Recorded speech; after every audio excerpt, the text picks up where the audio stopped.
Ancient Taoist medical texts operate on the principle of energetic ownership, the idea that every individual holds absolute seniority over their own physical body.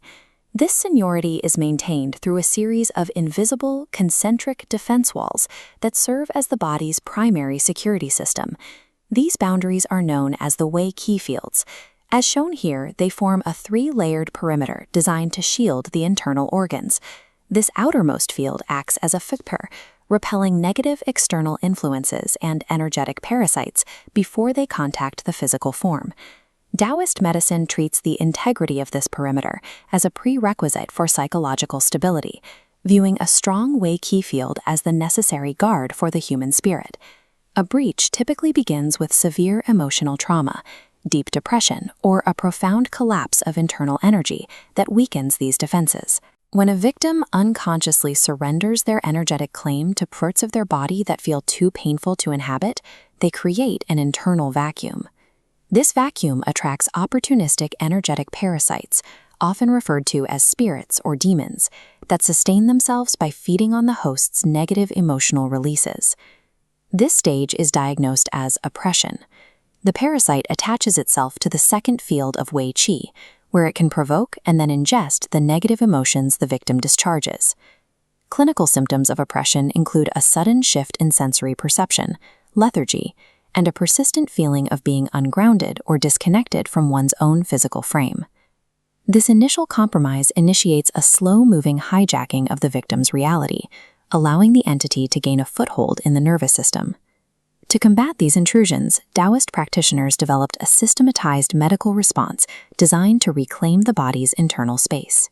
This diagram outlines the 13 ghost points, where each point represents a progressive stage of intrusion. Practitioners stimulate these in sequence, wrapping the body in 5 energetic circles to trap the invader and prevent it from burrowing deeper. Treating the oppression stage requires halting the escalation at the absolute first point of contact between the demon and the body's perimeter.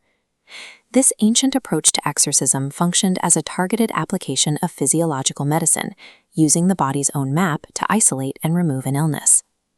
The intervention begins at the Guigong, or the ghost's palace point, which serves as the body's primary emergency reset.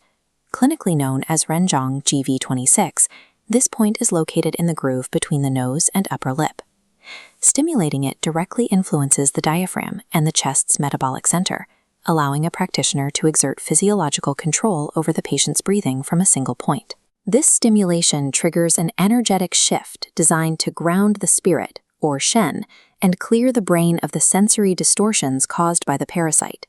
The Guigong point acts as an emergency handbrake, snapping the victim back into their senses before the entity can displace their original consciousness.